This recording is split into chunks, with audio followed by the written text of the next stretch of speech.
The bigger picture is that you're in the midst of what I would call a mega water crisis. It's not a drought in the ordinary sense, because if tomorrow there's a good monsoon, the problem isn't going away.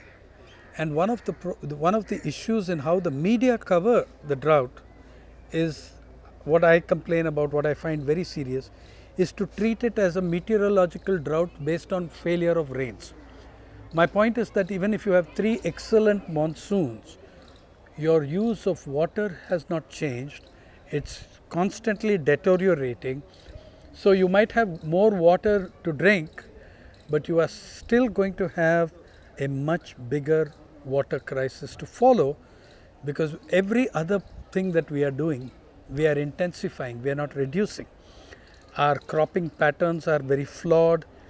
We have diverted water from within agriculture from food crop to cash crop.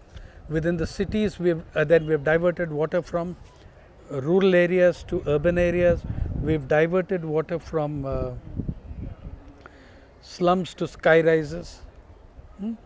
And in every case, we are looking at a transfer of resources from poor to rich. That makes the poorer sections of your society exceedingly vulnerable.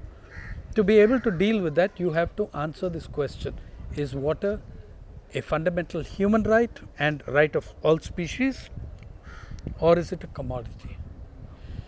We are on the second track, that we are increasingly treating water as a commodity. For the last 15 years, state governments have passed laws. Maharashtra Water Regulatory Authority Act, Andhra Pradesh Water Regulatory Authority Act. All of this takes the power of control of water away from communities, out of the hands of agriculturists and communities, and hands it over slowly through backdoor to privatization. We have also encouraged massively in the last 20 years the growth of bottled water companies, of soft drinks and beverages companies. These use, nobody knows how many liters of water they're using, but we know it's in billions. Okay, so what do you do about that? How do you stop the deal with the vulnerability of people to this problem? So the first thing you've got to do is to see that water cannot be made a commodity and a scarcity economy. You've got to beat that. The second, you've got to declare water as a human right, and also the right of other species that share this planet with us. And then you need to prioritize what your water will be used for first and last.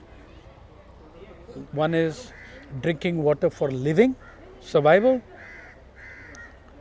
cooking water per household, the different schools, hospitals, all essential uses. You have to first secure what is needed for those uses. You got to secure what's needed for those uses, and then you can debate what you want to do with the rest.